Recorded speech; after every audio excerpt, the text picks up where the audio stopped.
감사합니다. 안식을 잘 다녀왔습니다. 보고 싶었습니다.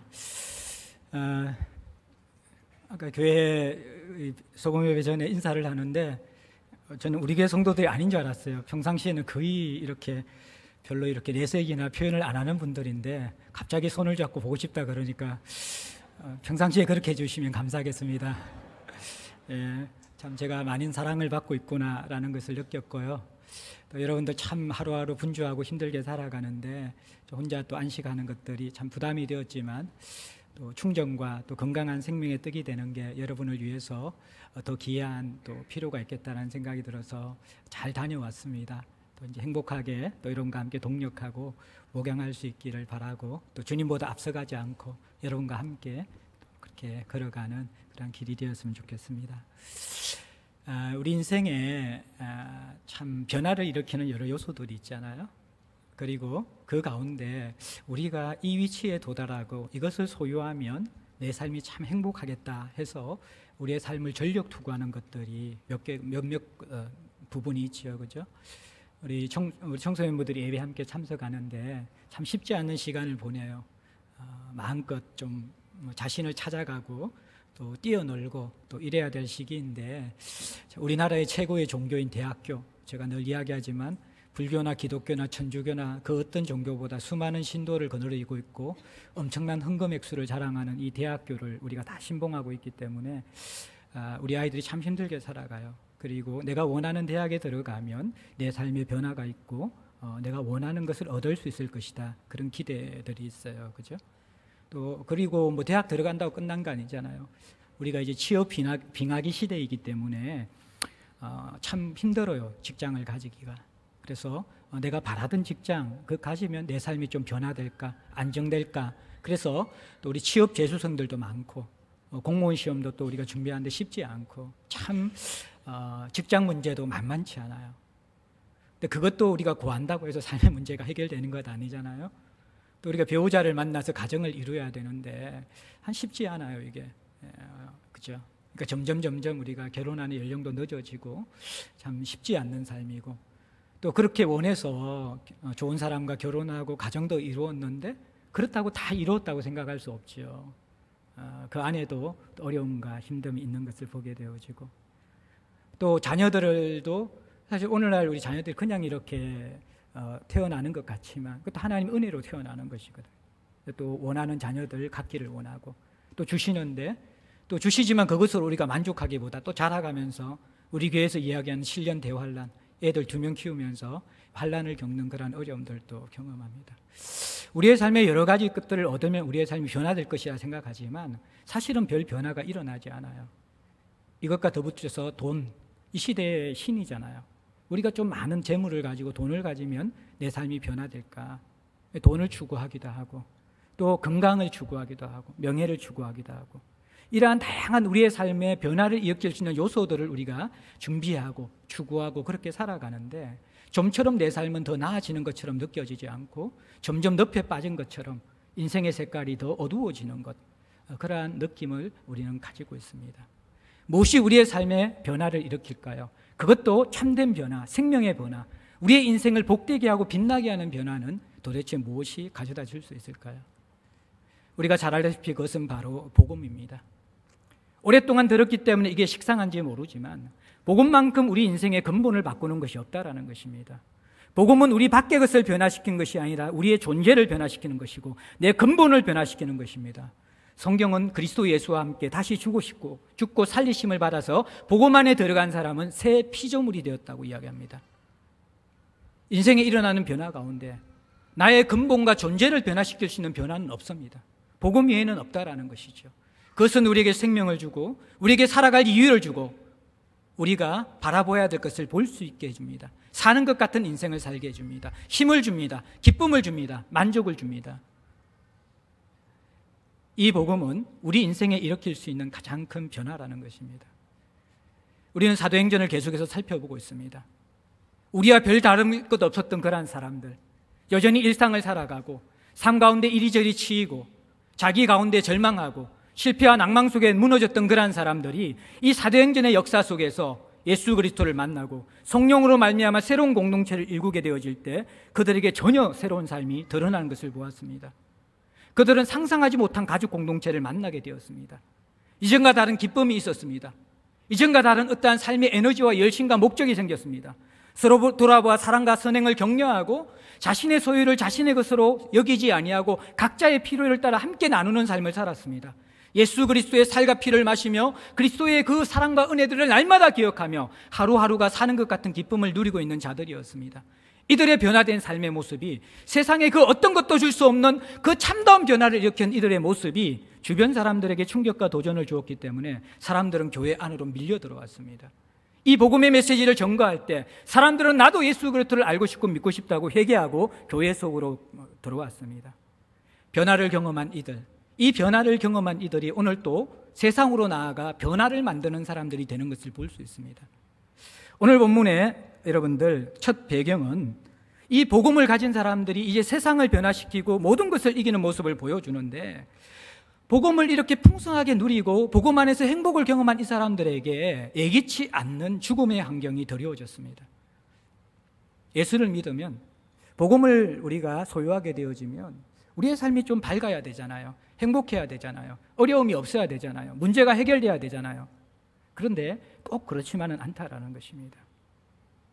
복음이 우리의 존재의 근본을 변화시키지만, 그러나 우리의 환경을 우리가 원하는 것처럼 저절로 변화시켜 주지는 않습니다. 초대교회 그리스도인들이 마치 허니문과 같은 예수와의, 또 성도와의 그 아름다운 이 행복한 나날을 보내고 얼마 있지 않아서 초대교회는 심각한 박해에 직면하게 되어집니다. 지난 본문에 우리가 살펴보았듯이 산헤드린 공회에 선 스데반은 율법과 성전이라는 하나님께서 주시는 그런 참된 복음이 아니라 그들이 가진 종교성과 그 교리의 틀 안에 갇혀 있으면서 열매 없는 신앙생활을 하고 있던 그들에게 예수 그리스도의 살아계신 복음, 그들이 십자가에 못 박아 죽인 그 예수 그리스도가 하나님의 아들이고 메시아라는 그 복음을 선포하면서 붙잡혀 들어갔습니다. 그리고 그 공회에서 이 예수 그리스도의 복음을 담대하게 전가하다가 결국에는 돌에 맞아서 순교하게 됩니다. 이것이 초대교회 그리스도인들이 경험했던 환경의 변화였습니다. 갑자기 어두운 죽음의 그림자가 드리워진 것이죠. 스데반은 초대교회의 이 예루살렘 공동체에 가부들의 구제 문제 때문에 헬라파와 히브리파 가부 문제 사이에 불균형으로 인한 불평이 생기자 온 성도들이 함께 기도하고 선출했던 지도자였습니다. 결국 신뢰와 덕망이 있는 사람이었죠. 영향력이 있는 사람이었고 아마 많은 사람들이 추종하고 따랐던 그런 사람일 것입니다. 그런데 이 스데반이 돌에 맞아서 순교한 것은 초대교회 성도들에게 엄청난 그런 상실감과 거기에 대한 데미지가 있었을 것입니다. 여러분들이 존경하는 사람을 떠나보낸다는 것, 그것도 이 복음을 전하다가 돌에 맞아 죽는 모습을 지켜본다는 것, 그것은 이들에게 엄청난 그런 두려움과 충격을 가져다 주었을 것입니다. 거기에다가 이 스데반에 대한 이 위기와 죽음은 이들에게도 이제는 물결처럼 다가오고 있었습니다. 사울이라는 사람이 예수 그리스도를 믿고 따르고 복음을 전하는 사람들은 집안에까지 들어가서 삭삭시 숙색해서 잡아다가 옥에 가두었습니다. 그리고 이들이 온전히 잠멸되어서 사라질 때까지 이들을 핍박하고 이들을 죽이는 일을 지속적으로 하고 있습니다. 그래서 이 초대교회의 성도들은 어쩔 수 없이 오늘 본문에 보면 4절에 흩어진 사람들 이렇게 표현되어지고 있습니다. 흩어질 수밖에 없었던 것이죠. 달콤한 신혼과 같았던 이 초대교회의 행복이 그렇게 오래 가지는 않았습니다. 그들이 원하지 않았던 불행이 찾아왔습니다. 고통이 찾아왔습니다. 죽음의 그림자가 드리워져 왔습니다. 우리도 인생을 살아가면서 예수와 함께 허니문과 같은 행복한 삶을 살아갈 때가 있습니다. 주님께서 우리만 사랑하신 것처럼 느껴질 때가 있습니다. 하나님이 어떻게 우리의 삶을 이렇게 축복해 주시고 주변에 좋은 사람들을 많이 주시고 내 삶을 이렇게 행복하게 이끌 수 있는가? 우리가 첫사랑에 겨워하면서 그 사랑을 경험하고 누렸던 적이 있는 사람입니다. 그러나 우리에게 이러한 행복한 환경과 즐거운 그러한 우리 주변의 모습들이 계속 지속되던가요? 아니죠. 우리는 이 신라군의 세상을 살아가면서 우리 장로님 기도하신 것처럼 고난과 핍박과 아픔 속에서 빚어져가는 존재가 될 수밖에 없다라는 것입니다.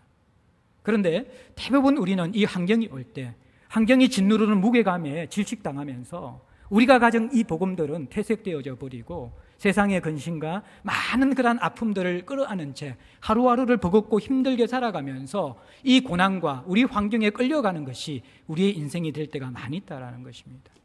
죽음의 위기에 처해 있는 이 초대교회 그리스도인들은 흩어져 버렸습니다. 자신의 생명을 구해야만 하기 때문입니다. 그러면 이들이 보여야 될 정상적인 모습은 무엇입니까? 깊은 굴 속에 들어가든지 산 속에 들어가서 자신의 생명을 유지하는 것이 지혜로운 방법일 것입니다. 어쩔 수 없이 마을에 살더라도 마치 그림자처럼 유령처럼 사람들 눈에 띄지 않고 자신을 잘 보호하면서 살아가는 것이 현명한 방법일 것입니다. 그런데 오늘 본문에 보면 4절에 이들은 두루 다니며 복음의 말씀을 전했다, 그렇게 이야기하고 있습니다. 두루 다녔다라는 것은 샅샅이 모든 것을 찾아다녔다라는 것입니다. 적극적으로 찾아다녔다라는 것입니다. 그리고 거기에 들어가서 죽을 수 있는, 그 행동을 하면 즉시 죽을 수 있는 복음을 전하는 일을 담대하게 하고 있는 것, 이것이 바로 초대교회 그리스도인들, 바로 박해 때문에 흩어진 사람들이 우리에게 보여주는 모습이라는 것입니다.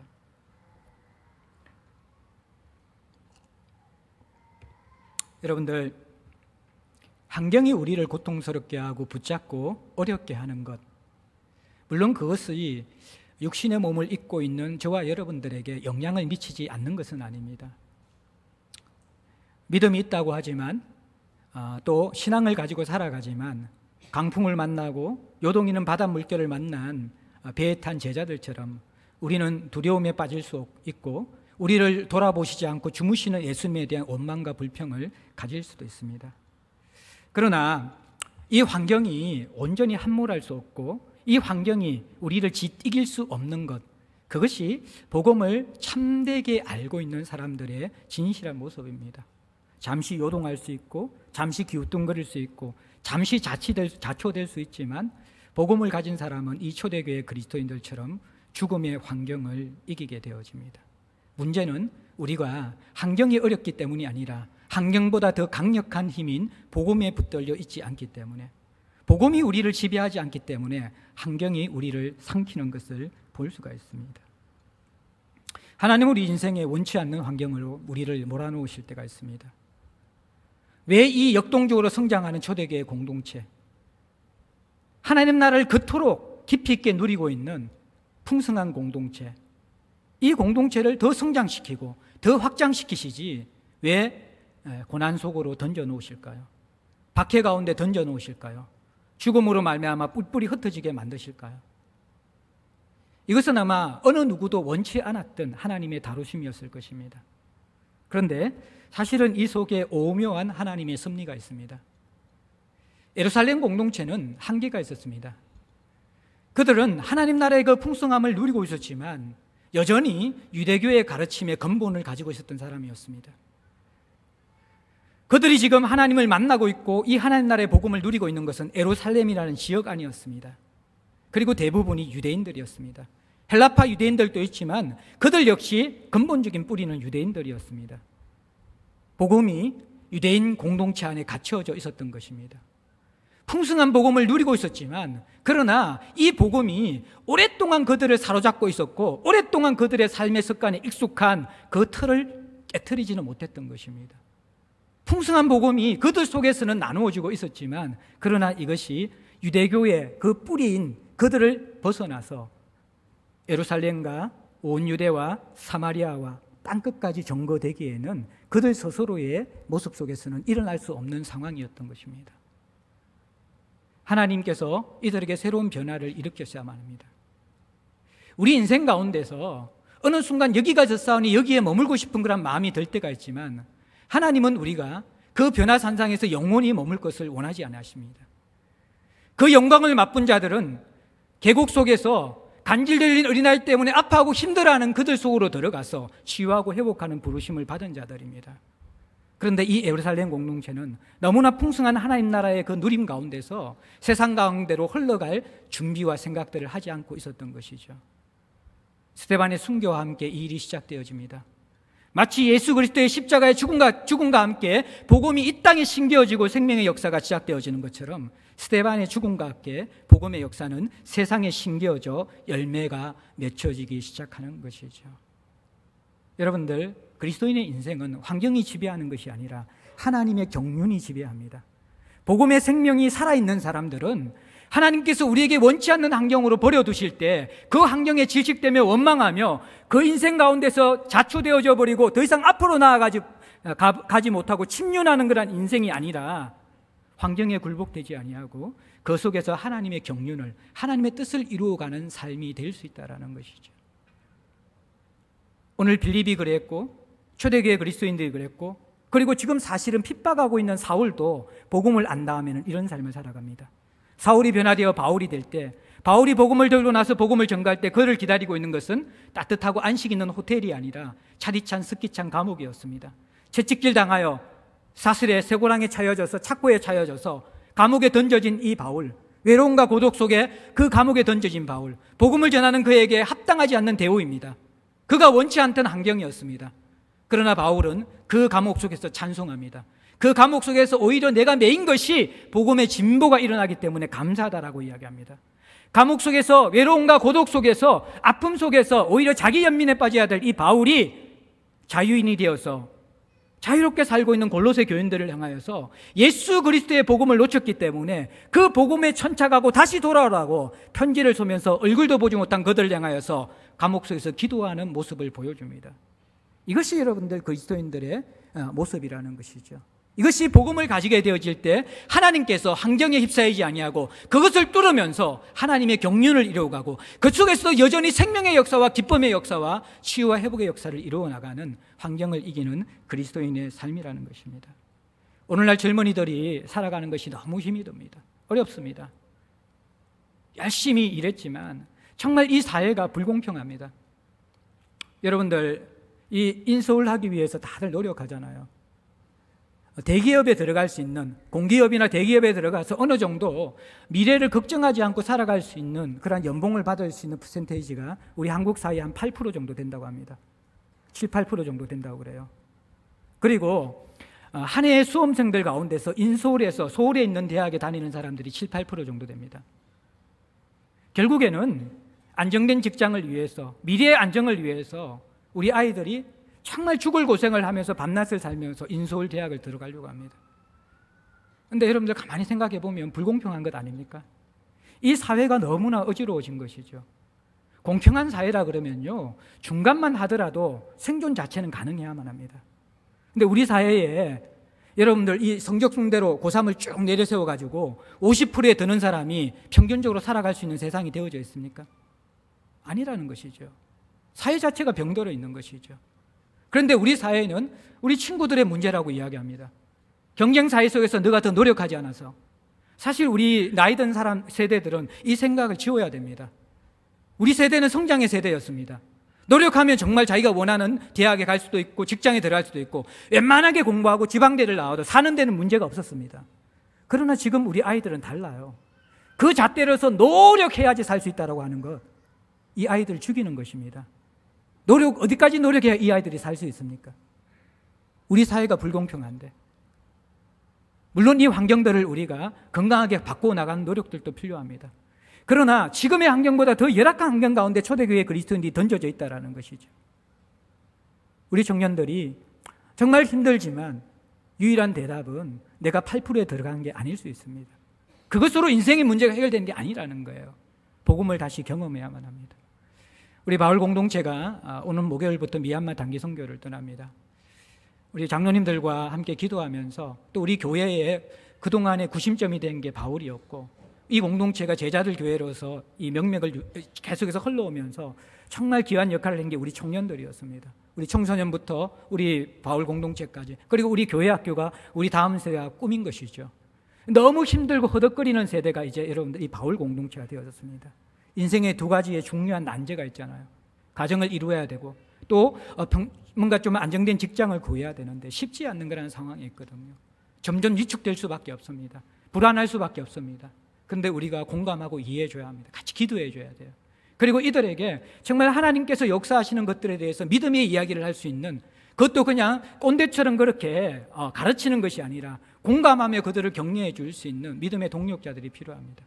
이번 미얀마 단기 선교가 사실 그러한 마음에서 참 이들에게 격려하고 위로하기 위해서 사실 교회 예비비에 미리 책정을 해 두었습니다. 그래서 이분들이 우리 바울 청년들이 가면서 교회에 좀 도움과 지원을 받아가지고 참 직장도 힘들고 삶도 퍽퍽한데 하나님께서 일하시는 곳에 가서 또 새로운 자연 환경 속에서 동역자들과 함께 그곳에서 누리면서 쉬면서 충전되면서 새로운 하나님의 역사를 바라보면서 인생을 바라보는 시각이 바뀌어져서 환경에 굴복되어지고 거기에 끌려다니는 삶이 아니라 하나님께서 이끄시는 그 새로운 인생에 대한 기대감들을 가지고 돌아온다면 우리는 정말 감사하게 될 것입니다. 그 기도를 해야 합니다. 우리가 줄 수 있는 것은, 이 젊은 세대에게 줄 수 있는 것은 하나님의 일하심들을 경험하고 누릴 수 있도록 우리가 함께 지원하고 돕고 격려하는 것이다, 그렇게 생각되어집니다. 목요일날 우리 바울 청년이 떠나는데 같이 기도하고, 이번 또 바울 작년 수련회, 겨울 여름 수련회 같이 하잖아요. 특별히 이 수련회가 우리가 어떻게 보면 참 조심해서 해야 되는 거죠. 왜냐 그러면 우리 바울을 돕고자 하지만 인원적으로 바울이 적기 때문에 잘못하면 바울이 더 소외될 수도 있어요. 참석하면서 우리가 우리만 챙기는 것이 아니라 정말 이들과 함께 기도하고 교감하고 같이 들어주고 마음의 준비 속에 따뜻한 사랑을 담아서 이 시대의 다음 세대와 젊은이들이 위축되지 않도록 공동체가 보호막이 되어지고 사랑을 우리가 퍼주는 것들, 그런 것들 우리가 점점 필요하고 준비해야 될 시기입니다. 공동체는 공동체대로 그러한 노력을 기도함으로써 정말 하나님 주시는 마음으로 감당해야만 되고, 또 각자는 이 암울한 세대 가운데서 복음으로서 새로운 시각을 발견하고, 환경이 우리를 흔들 수는 있지만 그러나 우리는 환경이 빚어가는 인생이 아니라 하나님의 경륜이 빚어가는 인생이라는 것을 경험할 수 있도록, 그 확신이 들어질 때 우리는 이 풍랑이 일렁이는 거센 세상을 돌파하고 나갈 수 있는 힘이 생길 것입니다. 초대교회 그리스도인들은 복음으로 죽음의 환경을 이겼습니다. 두 번째 우리가 살펴볼 것들은 이제 이 흩어져서 하나님 나라의 복음을 전하는 사람 가운데 빌립이라는 사람을 표면에 등장시킵니다. 빌립은 잘 알다시피 스데반과 함께 헬라파 가부들을 구제하게 세워진 교회의 일꾼입니다. 박해로 말미암아 이제 예루살렘 교회를 떠나서 흩어질 수밖에 없었습니다. 그런데 이 빌립이 어떻게 삶을 살아갑니까? 사마리아 성에 들어가서 복음을 전하는 것을 볼 수 있습니다. 교회 안에서도 신실한 일꾼이었지만 빌립은 흩어진 삶의 현장, 세상 속에서도 여전히 교회 안에서와 동일한 모습으로 신실하게 복음을 위해서 살아갑니다. 이것이 바로 통합된 영성이고 건강한 그리스도인의 삶이라는 것입니다. 예루살렘 공동체의 사람들은요, 교회 안에서도 복음을 누렸고요, 이 복음의 힘이 세상 밖으로 흩어놓았을 때도 동일하게 똑같이 드러나는 것, 그것이 바로 건강한 복음을 가진 모습이라는 것입니다. 오늘날 우리 한국교회의 문제는요, 교회 안에서는 날고 기는 리더십을 발휘하지만 세상에 나가서 건강하게 섬기는 사람들이 별로 볼 수 없다라는 데 있는 것이에요. 빌립은 그렇지 않았다라는 것입니다. 교회 안에서의 행정 업무와 봉사 업무도 아름답고 성숙하게 잘 감당했을 뿐만 아니라 그는 또 세상에 나가서도 복음 전도자로서 신실하게 살아가는 모습을 볼 수가 있습니다. 그런데 주목할 것은 왜 이 수많은 사람 가운데 빌립을 이곳에 세웠는가? 이 대표적으로 우리에게 드러내고 있는가? 두 가지 이유 때문인데, 하나는 지상명령의 성취가 이 빌립을 통하여서 이방세계 속으로 스며들어간 것을 보여주기 위해서이고, 두 번째는 그 이방세계가 대표적으로 첫 번째 사마리아가 등장한다는 것입니다. 하나님 나라의 복음이 전파되어지고 성령으로 거듭나면 이 제자들은 이 복음을 가지고 예루살렘과 온 유대와 사마리아와 땅끝까지 전거되어야만 합니다. 땅끝까지 복음을 전가하기 위해서 반드시 통과해야 될 곳이 사마리아라는 곳입니다. 그런데 문제는 이 사마리아가 어떤 곳인가 우리가 주목해 볼 필요가 있습니다. 사마리아는 북이스라엘, 10지파들이 속해 있는 북이스라엘의 수도가 사마리아입니다. 남유다가 속해 있는 수도가 예루살렘입니다. 사마리아 이 지역에 사는 사람들과 이스라엘 백성들, 유대인들과의 반목과 갈등들은 거의 1000년 이상 지속되어져 왔습니다. BC 10세기에 북이스라엘과 남유다가 갈라지면서 사마리아와 예루살렘 이것을 수도로 정하면서부터 반목의 감정이 생겼습니다. 그러다가 BC 722년에 북이스라엘은 아수르에 의해서 무너집니다. 멸망하게 되는 것이죠. 이때 아수르가 편 정책이 뭐냐 그러면요, 사마리아에 있는 고위 관료도 3만 명 정도를 자국 본국으로 이 포로로 잡아서 데리고 가버립니다. 그리고 자국에 있는 관료들과 백성들을 이 사마리아에 또 그만큼 숫자를 심어 놓는 것이죠. 그러면서 이스라엘이 다시 일어서지 못하도록, 지도자들이 이 백성들을 다시 충동하지 못하도록 조치를 취해 놓는 것입니다. 그리고 사마리아에 정착한 이 아수르 사람들은 의도적으로 사마리아인들과 결혼을 하게 되어집니다. 그래서 그들 사이에 태어난 혼혈인들, 이들은 민족의 순수한 혈통을 잃어갈 뿐만 아니라 결국에는 신앙을 잃어가게 되었습니다. 그래서 이들은 다른 유대인들과 다르게 오직 모세 오경만 믿고 있었습니다. 그리고 또 하나 믿고 있는 것은 메시아를 믿고 있었습니다. 사마리아 수가성 여인에게 예수님께서 복음을 전할 때 오실 그의 메시아가 당신입니까? 메시아에 대한 인식이 있었던 것, 그것은 사마리아에서 그리스도 메시아는 믿고 있었기 때문에 그런 것입니다. 어쨌든 지금 이 제자들이 흩어져서 복음을 전할 당시에 사마리아는 유대인들이 꺼려하는 동네였습니다. 그래서 이 길을 오고 갈 때, 여행할 때 반드시 사마리아를 통과하는 것이 빠른 길인데도 불구하고 믿음이 있는 경건한 유대인들은 돌아서 사마리아 지역을 돌아서 통과하는 것이 갈래가 될 정도로 사마리아와 이 유대인들의 관계는 앙숙지간이었던 것입니다. 빌립은 지금 어떤 일을 하고 있습니까? 불편한 관계, 함께하기 싫은 그러한 상종하고 싶지 않는 관계가 있는 사마리아 속으로 들어가는 것을 볼 수가 있습니다. 불편하죠. 여러분들 인생을 살아가면서 가장 힘든 게 인간관계 아닙니까? 부부관계가 깨어지면요, 한 집에 살지만 함께 얼굴을 보는 것이 너무 힘들고 고통스럽습니다. 직장 속에서 관계가 틀어지게 되어지면요, 그 사람 그림자만 봐도요, 마음에 이렇게 힘이 들어집니다. 어려움이 생깁니다. 같이 있고 싶지 않는 것이죠. 꼭 세상뿐만 아니라 교회 안에서도 우리는 기질과 서로의 주장이 다르기 때문에 관계를 깨트리고 힘들어할 때가 있습니다. 그럴 때는 같은 공동체에 있더라도 될 수 있으면 앉는 자리도 멀찌감치 떨어져 앉아야 되고, 그 사람이 다니는 그 통로와 그 길들을 피해서 우리가 다니기를 원할 정도로 우리는 불편한 관계를 싫어하는 사람들입니다. 그런데 살아있는 복음은 우리에게 어떤 역사를 일으킵니까?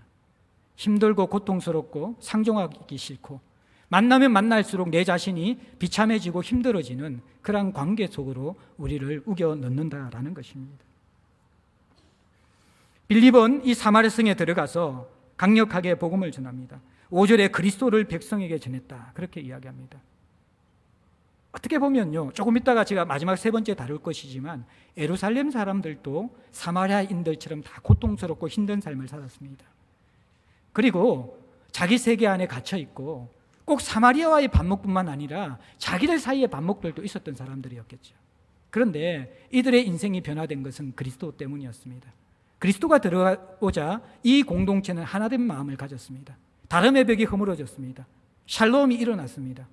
그리스도만이 생명을 주고 그리스도만이 깨어진 관계를 회복하고 그리스도만이 사는 것 같은 삶을 준다는 것을 이미 예루살렘 공동체는 경험했습니다. 그래서 빌립은 주저하지 않고 사마리아도 그리스도를 경험하면 예루살렘이 될 수 있다는 확신을 가지고 그리스도를 선포했던 것이죠. 어떤 일이 일어납니까? 여러분들, 이 선포하는 모습이 6절, 7절에 조금 더 자세하게 나옵니다. 빌립은 말씀을 전했습니다. 표적도 행했습니다. 그 표적 행한 모습이 7절에 보면요, 더러운 귀신을 쫓아내고 많은 중풍병자를 고치고 못 걷는 사람을 고쳤습니다. 치유와 놀라운 기적의 역사들이 일어난 것이죠. 그들의 인생 가운데 장애물이 되고 고통스러움이 되어졌던 삶의 근본적인 문제가 복음 안에서 씻겨지고 회복되는 역사를 일으킵니다. 예수께서 이 땅에 오셔서 우리를 살리셨던 복음의 역사를 동일하게 예루살렘이 아닌 사마리아에서 행하고 있는 모습을 봅니다. 이 모습이 어떤 모습입니까? 사마리아도 예루살렘이 되어지는 모습인 것이죠. 여러분들, 우리가 공동체가 생각하는 살아있는 복음, 자라가는 공동체, 세상에 임하는 하나님 나라, 이 비전이 무엇입니까? 살아있는 복음을 제대로 알게 되어지면 우리가 살아나게 되어집니다. 누리게 되어집니다. 그것을 나누는 자라가는 공동체 속에서 예루살렘 공동체가 맛보았던 하나님 나라, 이 세상이 경험하지 못했던 대한 문화와 참다운 가족들과 삶의 의미와 있는 그대로 존중받고 사랑받을 수 있는 생명의 공동체를 우리가 경험하게 되어질 때 이 공동체가 세상에도 필요하다는 것을 알게 되어집니다. 우리의 꿈은 무엇입니까? 사마리아도 예루살렘이 되게 하는 것입니다. 우리가 속한 모든 직장과 우리가 속한 모든 삶의 터전 가운데서 이 사마리아가 예루살렘이 되도록 하는 것, 이곳에 하나님 나라가 임하게 되어지는 것, 그것을 꿈꾸는 것이 예수 그리스도의 비전이며 우리에게 전수시켜진 우리가 따라야 될 우리 그리스도인들의 소명이라는 것입니다. 오늘 이 빌립은 사마리아를 예루살렘화했습니다. 그곳에 하나님 나라가 임하는 아름다움을 이렇게 맺히게 합니다. 그 결과가 뭡니까? 8절에 그 성에 큰 기쁨이 있더라. 큰 기쁨이. 사마리아에 한 번도 본 적이 없던 모습, 한 번도 그들이 경험한 적이 없던 샬롬이 임하고 기쁨이 임합니다. 살아나게 되는 것이죠. 복음을 가진 사람은 두렵고 불편한 사람들 속으로 들어가야만 합니다.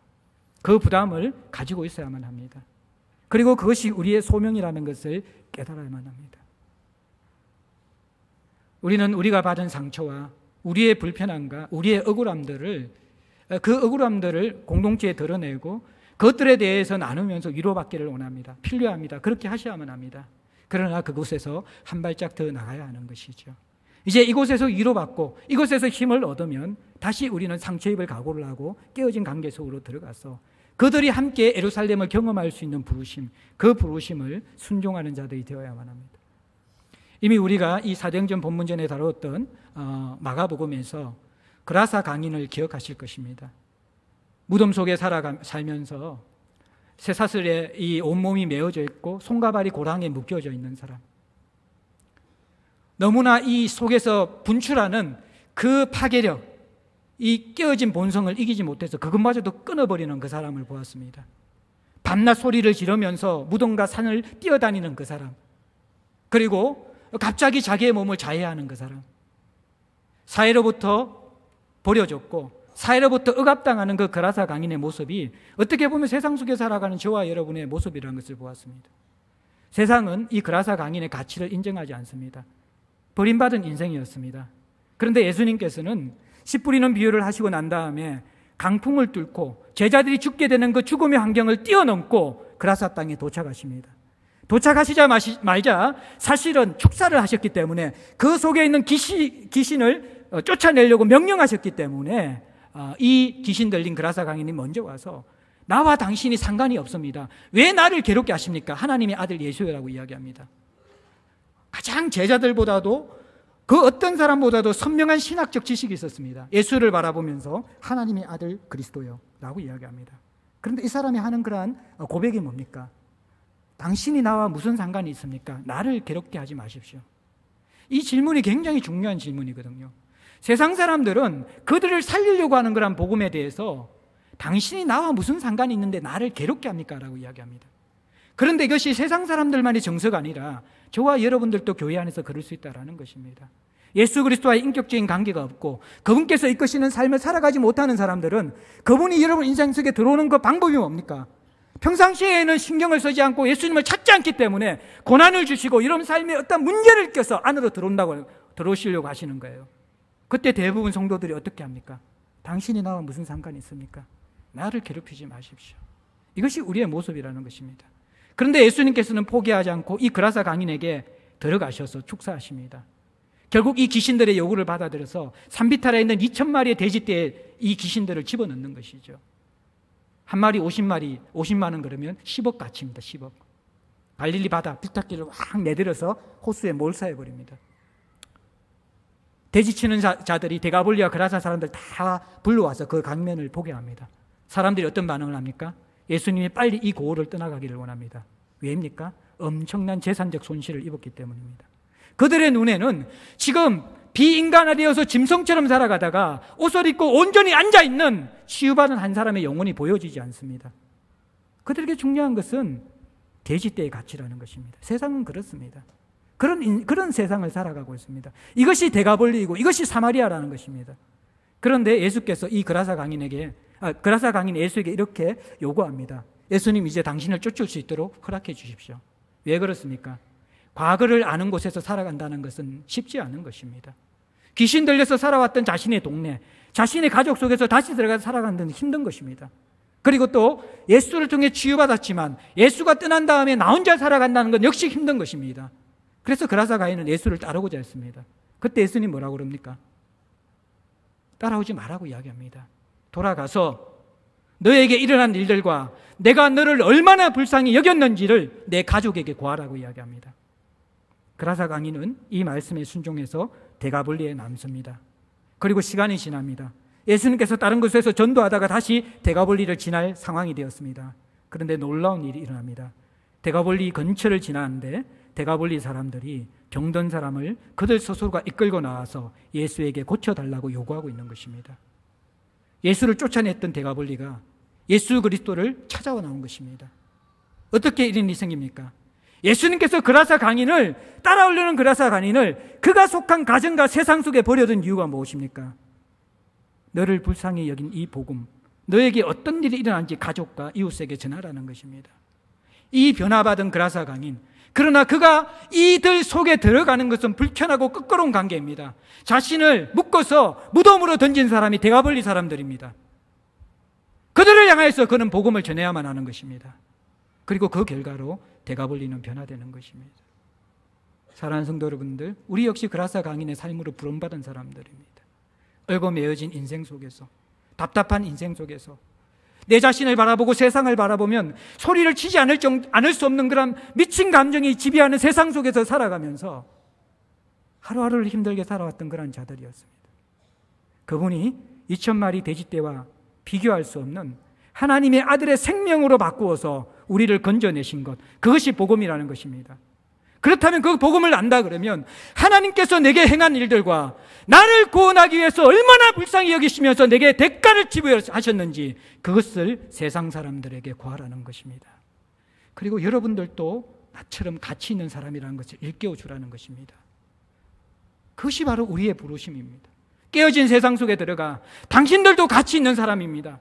나 같은 사람이지만 당신들도 나처럼 회복될 수 있는 사람들입니다. 이것이 복음입니다. 그렇게 그들을 향하여서 나를 살린 복음을 전거하는 것, 이 부르심이 그리스도인의 부르심이라는 것입니다. 빌립은 바로 이 일을 했던 것이죠. 마지막으로 한 부분만 더 살펴보기 원하는 것은 9절 말씀, 이제 9절부터 13절의 내용인데 시몬이라는 사람이 등장합니다. 시몬이라는 이름의 뜻은 치료라는 뜻입니다. 이 사람은 마술사였습니다. 그런데 자기 스스로를 자칭 큰 자라고 그렇게 일컬었습니다.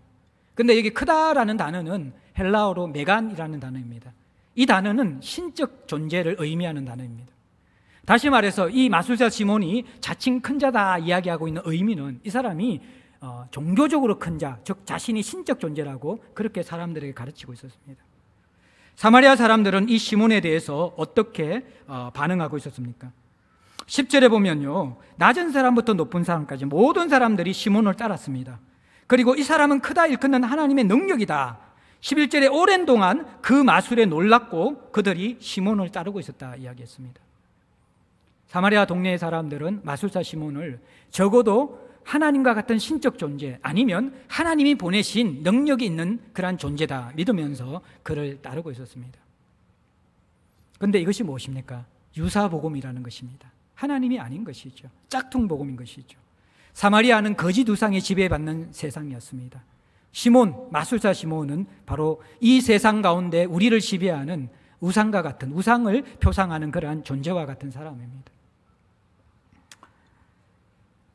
시몬에게 짓밟혀 있던 종속 땅의 이 사람들이 그 시몬을 두려워하며 따르고 있었습니다.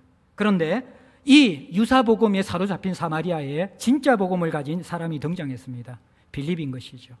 빌립이 어떤 일을 합니까? 12절 말씀에 보면 하나님 나라와 예수 그리스도의 이름을 전도했습니다.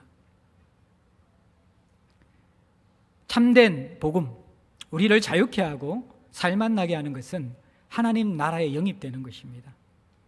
사랑과 공의의 그분의 통치를 받을 때만이 우리는 안정감을 누리고 우리의 자리를 찾을 수 있는 것입니다. 그리고 그 나라의 백성으로 한없는 그분의 사랑을 받을 수 있고 누릴 수 있고 그분과 동행할 수 있도록 하는 것, 그것이 바로 예수 그리스도의 이름, 그분의 죽으심을 통해서 우리에게 가능해진 것입니다. 짐승과 같은 삶을 살던 사람이 신적 자녀, 하나님의 아들로서의 인생으로 변화시키는 것, 그것이 하나님 나라이고 그 키가 바로 예수 그리스도의 이름이라는 것입니다. 빌립은 이것을 담대하게 전거했습니다. 짝퉁 복음, 유사 복음에 사로잡혔던 사마리아가 진짜 복음을 듣게 되어지자 어떤 일이 일어납니까? 이 사람들이 그 전도함을 듣고 12절에 믿고 남녀가 다 세례를 받았습니다. 세례라는 것은 이제 우상에게서 돌이켜 진짜 살아계신 하나님께 내 인생을 완전히 돌려서 그분을 위해 살겠다는 다짐이라는 것입니다. 전적인 회개가 일어난 것이죠. 그리고 또 놀라운 것은 시몬도 믿고 세례를 받았다고 이야기합니다. 짝퉁 유사복음을 전하던 시몬도 빌립이 전하는 그 능력을 보면서 이것은 자기와 게임이 안 되는 진짜 능력이라는 것을 깨닫고 시몬은 회심을 하는 것처럼 느껴집니다. 그리고 세례까지 받게 되어집니다. 그리고 전심으로 빌립을 따라다니는 13절의 모습이 나옵니다. 마술사 시몬의 이 신앙을 평가하는 것은 쉽지 않습니다. 세례까지 받았고 빌립을 전심으로 쫓았기 때문에 진정한 회심이 아닐까 생각할 수도 있습니다. 근데 우리가 다음 주에 다룰 본문에 보면 이 시몬을 참 이 평가하기가 애매합니다. 그것은 다음 주에 우리가 더 정확하게 평가하기로 하고, 어쨌든 오늘 이 본문 속에서 우리가 주목해야 될 것들은 유사복음, 짝퉁복음에 붙잡혀 있는 사마리아를 이기는 진짜 복음, 하나님 나라, 여기에 대한 우리가 좀 도전 또 고민들을 좀 가져야만 합니다. 팀 켈러가 올해 5월 달에 내가 만든 신이라는 책을 냈습니다. 거기에 보면 우상이란 뭐냐 그러면요, 내가 가장 오랜 동안 에너지를 들여서 최선을 다해서 추구하고 바라는 것, 그것이 우상이 될 수 있다고 이야기했습니다. 내가 가장 오랜 동안 원하고 바라는 것, 그게 무엇인가에 따라서 그것은 우리의 우상이 될 가능성이 많다라고 이야기했습니다. 오늘날 우상은 무엇일까요? 저는 돈이라고 생각하거든요. 돈에 다 사로잡혀 있거든요. 근데 돈은요, 우상이고 신이기 때문에 내가 이길 수 없습니다. 이길 수 없어요. 내가 이것을 컨트롤할 수가 없는 물질이라는 것은. 여러분들, 제가 마가복음 때 또 부자 청년 이야기도 다룬 거 기억나시죠? 사실 이 부자 청년은요, 우리가 원하는 이상형입니다. 내가 이것을 가지면 인생이 행복하겠다 생각하는 그 모든 것을 이미 가지고 있는 사람입니다. 건강하잖아요. 젊은 사람이잖아요. 오늘날 사람들의 어떠한 이 우상은 육체의 건강미입니다. 제가 이번에 안식 때 잠시 이제 미국에 좀 건너가 있었는데, 제 친구가 사는 동네가 이제 LA 좀 위쪽에 바닷가의 부자 동네예요. 별장들이 있는 그런 동네인데, 근데 거기에서 다 이렇게 조깅을 하는데 한 사람도 뚱뚱한 사람이 없어요. 남자든 여자든 정말 슬림하게 배가 나온 사람이 아무도 없어요.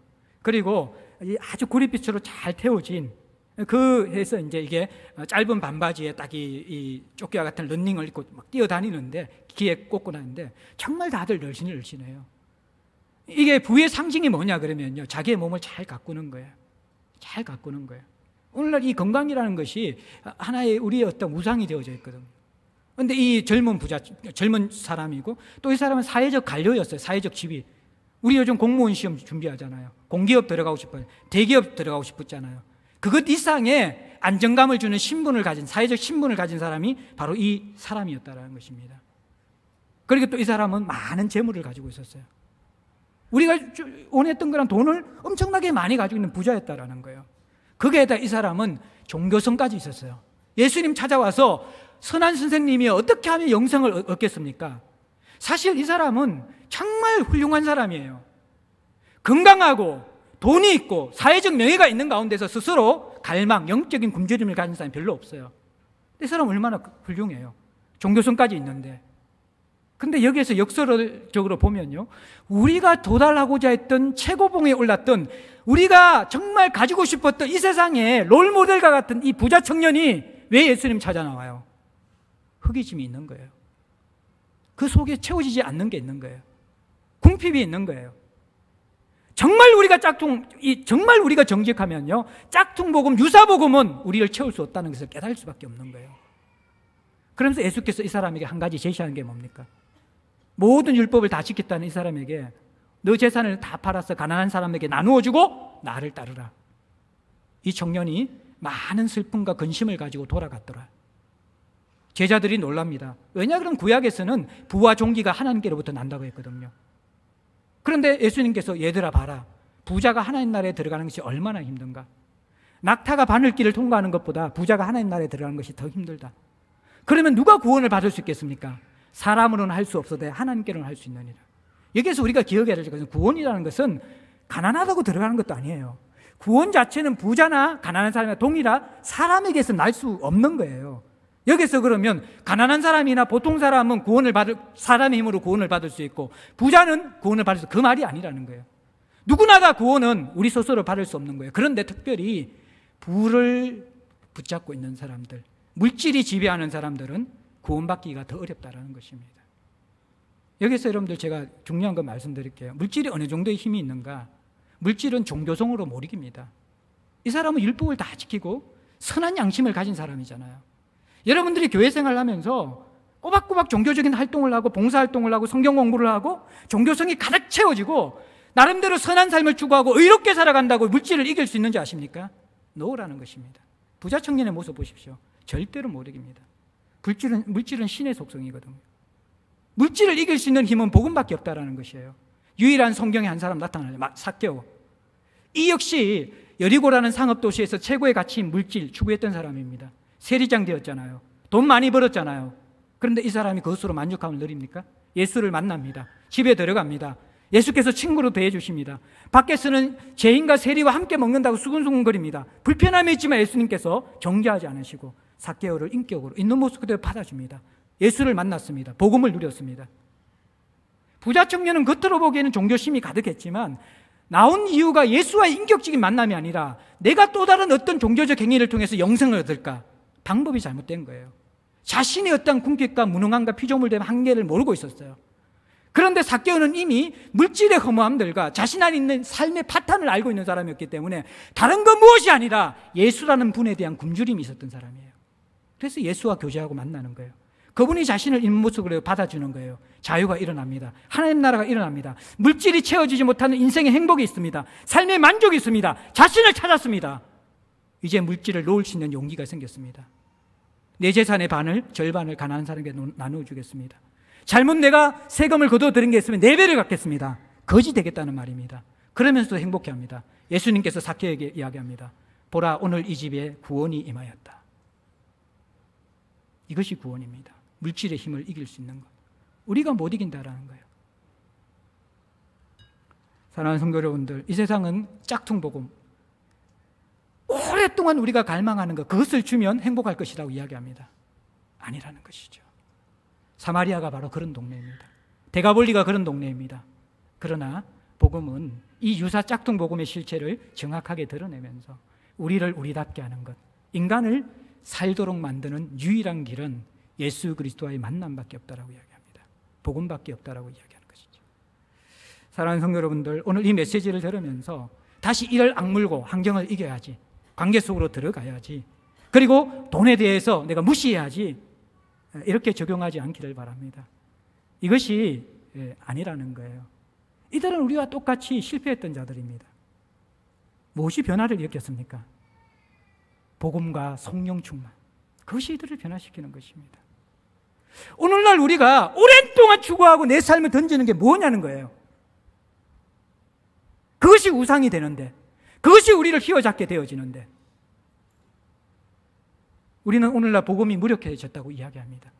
자본주의 시대 속에서, 현대사회 속에서는 예수와 복음이 별 우리의 삶에 영향이 없다고 그렇게 실토합니다. 인문학적 소양이 더 우리의 삶에 필요하고, 사회적인 신분과 다른 사람에게 베풀 수 있는 물질이 우리의 삶을 더 윤택하게 한다고 생각합니다. 계속해서 복음을 듣지만, 계속해서 예수에 대한 이야기를 듣지만 거기에 대한 기대감들은 점점 상실되어지고, 야, 우리도 이제 세상 사람처럼 그들이 추구하는 유사복음을 찾으려고 달려나가고 있다는 것입니다. 사랑하는 성도 여러분들, 우리가 속지 말아야만 합니다. 다시 우리는 더 근본적인 것에 천착해야만 합니다. 이 복음만이 줄 수 있는 것이 무엇인가를 우리가 다시 한번 우리의 중심을 가지고 들어가야만 합니다. 복음이 잘못된 것이 아닙니다. 복음이 잘못되었든지 우리가 잘못되었든지, 복음이 우리를 지배하지 못한다면 둘 중에 하나가 문제였겠죠. 우리는 더 이전보다도 이 치열한 세상 가운데서 한번 예수 그리스도를 향한 시선을 올려야 될 때가 온 것 같습니다. 그렇지 않고는 살 수 없는 세상입니다. 여러분 인생은 만족하십니까? 여러분들 삶에 변화를 주는 것을 추구하시면서 조금 여러분 인생을 나아지셨습니까? 더 그런 삶을 더 추구하고 살아가고 싶은 그런 안정감이 드십니까? 결코 그렇지 않을 것입니다. 예수의 생명과 복음 위에는 답이 없습니다. 그리고 그 복음만이 우리를 휘어잡을 때 우리는 모든 것을 이기는 자들이 됩니다. 일주일의 삶의 시간을 어떻게 드리겠습니까? 여러분의 마음을 어떻게 드리겠습니까? 다시 한번 우리의 중심, 우리의 허리를 동이면서 이 시대를 살아갈 수 있는 복음의 무장, 그것이 필요한 시대입니다.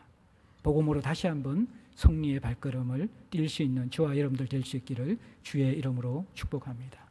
우리 찬송가 357장 같이 한번 드리겠습니다.